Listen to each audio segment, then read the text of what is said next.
अरे वाह, भौजी तो फटाफट कपड़ा धो के पसारो दे रही। दीदी भौजी तो एकदम 5G के स्पीड से काम कर रहल बाड़ी, लेकिन अब झाड़ू पोछा अब बर्तन की करी। अरे हम पानी ना यहाँ।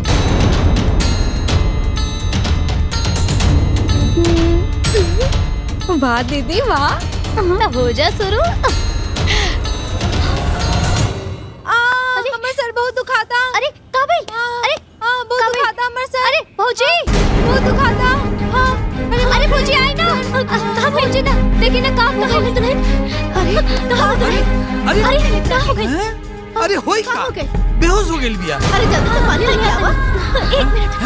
काजल, काजल। ले पानी मांगा। दुल्हन ठीक बाड़ा नु? अचानक से चक्कर आइल और हम गिर गई। अरे माई, एकरा के काम काज करे के आदत नहीं के, अब घर के काम काज के पूरा लोड एकरो पर तबाह। सवेरे से साँझ तक खटत रहले तो चक्कर ना आई। लेकिन दीदी राउर ये हालत बा, हम रउआ से कैसे कह सकतानी काम करे खातिर। अब काम तो हमरे के करे के पड़ी ना। कोनो बात नहीं के काजल, तू आराम कर, बर्तन तो भौजी मांज दी हैं। लेकिन दीदी हमनी के रहते अगर भौजी बर्तन मजिए तो हमनी के निमन ना लगी। अरे काजल, निमन तो हमने की भी ना लगी, भौजी की बुरा भी ना लगी। और भौजी के पता बना हम पेट से बानी और तुहार अचानक से तबीयत भी खराब हो गई बा। भौजी रउआ बर्तन मांज देम ना। अरे दुल्हन, तू दोनों जना हमार देवरानी ना, हमार छोट बहन बाड़ू, तो फिर हमरा रहते हुए तू लोग के चिंता कैला के कोनो जरूरत नहीं है। चल अब तू आराम कर, हम बर्तन धो दे। उठा आराम से काजल, आराम से चलो। चल चल। अरे हाँ, तू कहाँ जाता रू? हम ओखनी के देख ले अब ना। झाड़ू पोछा बर्तन सब करे के बा, तनी जाके कर ला, हम देख के आवता नहीं। हाँ ठीक बा, बढ़िया से करिया, बढ़िया से।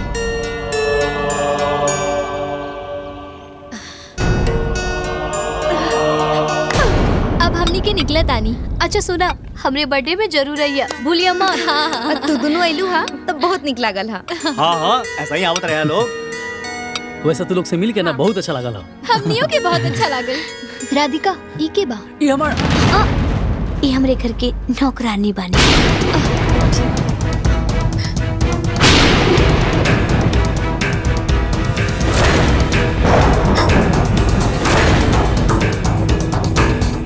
बहुत अच्छी नौकरानी बिया, बहुत काम करेले। का करबा तू का पैबा।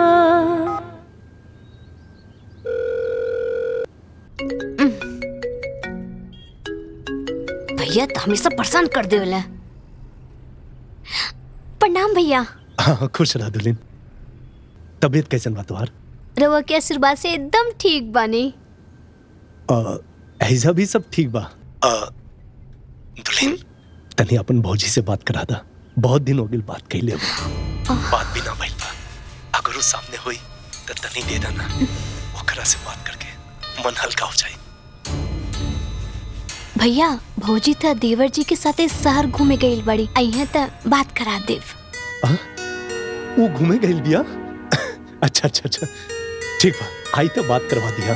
हाँ ठीक बा भैया, प्रणाम।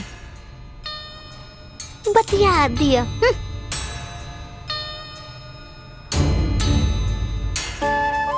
चला हमके ना अपन भौजी के तो मदद हो जा।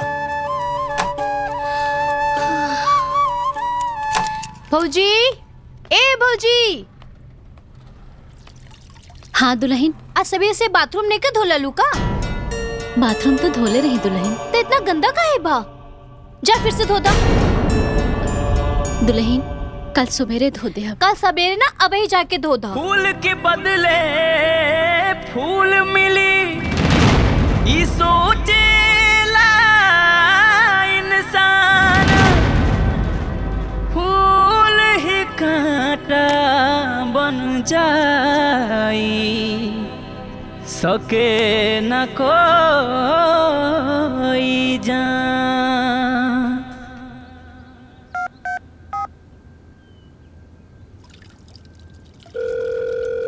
दीदी हाँ दीदी हाँ? इनकर बुढ़ऊ के फोन आवता का करी जाके दे देना।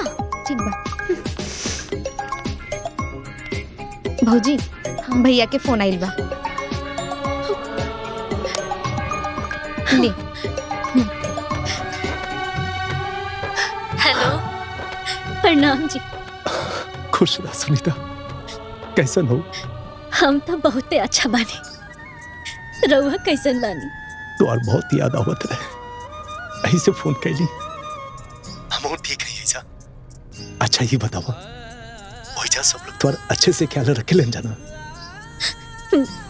हमार दोनों देवरानी हमार बहुत ख्याल रखे लोग जी। गांव में तो हम कभी कभी कोनो चीज कर भी देत रहनी हम, लेकिन एजा एगो सुई भी नहीं के उठावे देत लो।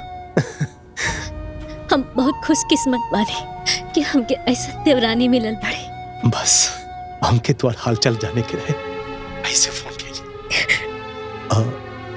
तू ठीक हो ना सुनीता? परिवार एक हो गया। Happy birthday to you, happy birthday to you, happy birthday to you, happy birthday to you, happy birthday, happy birthday to you Radhika.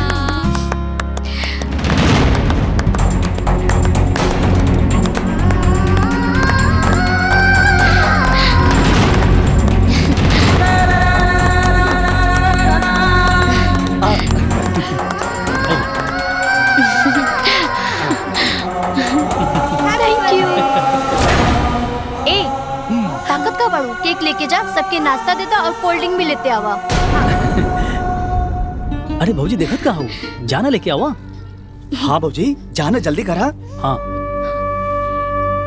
अरे जा ना, देखत का बाड़ू। कितना सोचबू, जा जा काट के ले आवा जा। अरे जा। गिफ्ट हमार।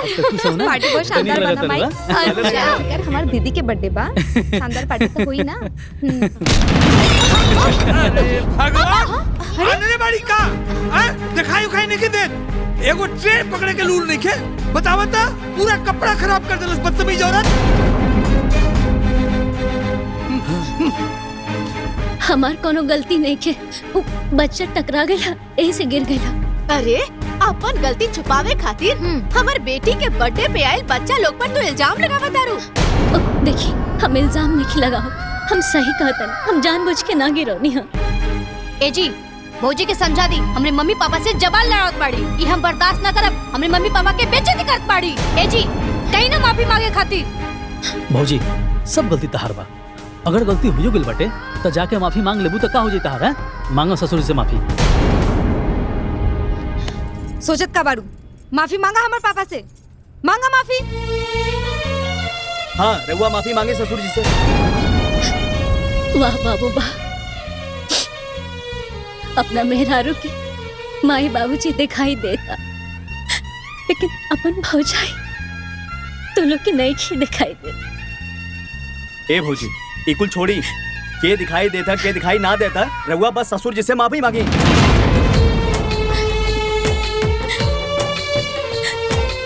हम बस हाथ जोड़ के माफी मांगता थे।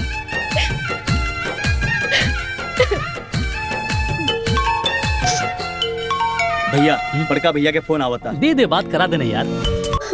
ला बात करा।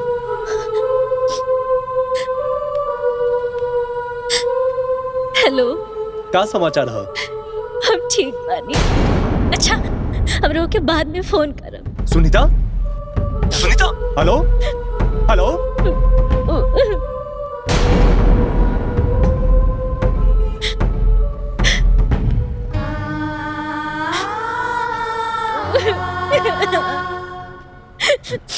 अरे हम लोग मुंह लटका के काय बैठल बन। चला जाए चला। पार्टी करें। आज भौजी के जन्मदिन बा, चलिए रघुआ लोग भी पार्टी करी। खाई खाई रे वो लोग खाई। हाँ हाँ खाई खाई।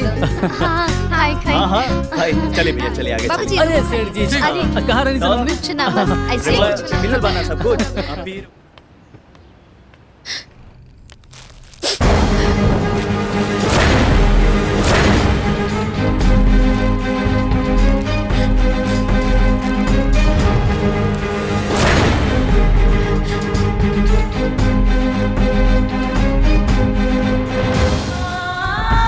सुनीता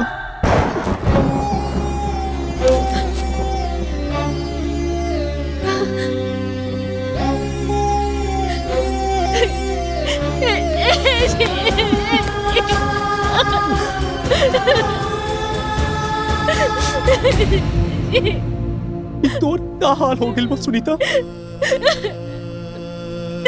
जब हम तोके फोन के ले रही तब हम समझ गए रही तोरे साथ दुर्व्यवहार होत बा। तोके इन नौकरानी के हालत में देख के हमके यकीन हो गई। अरे तो हमके पहले काहे ना बता देलू, हम आ जाती तोरा के लेवे खातिर।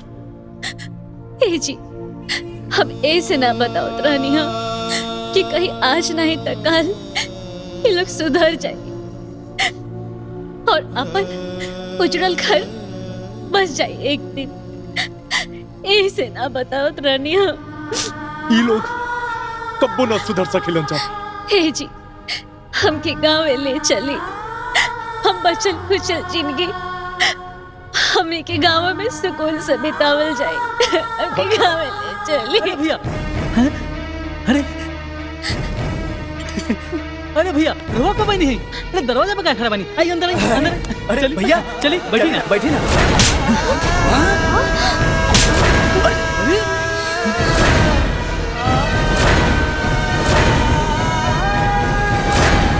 देवी जैसन भौजी का तो नहीं लोग ये हाल कर दिलो जा। अरे कुल संस्कार घोल के पी गए जगह। रवा की हिम्मत कैसे मिल हमरे पति के थप्पड़ मारे के? तोहर पति से पहले ये लोग हमार भाई है। जब भाई रहले तब रहले, ये हमार पति बाड़े पति, और इनका केवल बेइज्जती करी हम बर्दाश्त नहीं के करब।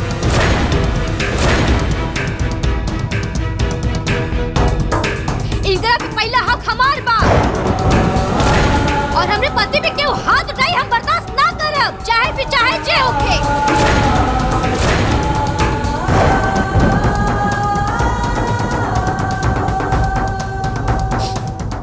ए जी अब सुकून मिल गई। ओ दिन तो भैया भौजी की वजह से हमरे ऊपर हाथ उठा देले रानी, अब थप्पड़ खा के समझ में आ गई। ई पति पत्नी तू लोग के इस्तेमाल कर पड़े, काहे से कि लोग के बुढ़ापा आराम से कट जाए। दुल्हन अपन हद में रहो, हद पार करे का कोशिश मत करो। खबरदार, हमार दीदी एकदम हद में बाड़ी, लेकिन रउआ शायद अपन हद भुला रहल बानी। हमनी के घर में खड़ा होके हमनी के हद में रह के कह रहल बानी हैं? चली अभी के अभी निकली, नाता पुलिस के बुला के अभी के अभी दोनों जने के अंदर करा दे। निकली।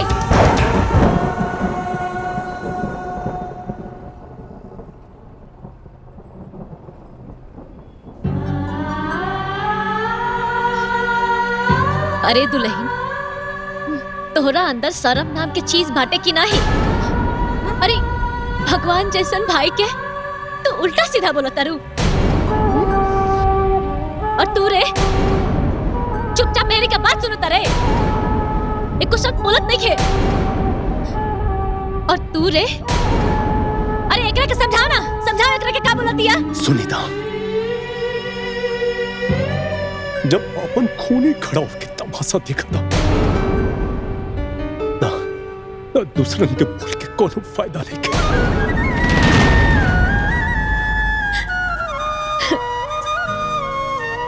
कुकुर का पूंछ सीधा हो सकेला, पर ये लोग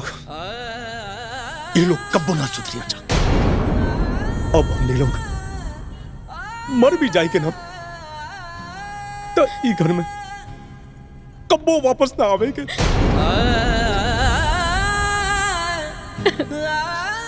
सुनीता चला चला अपन घर चला।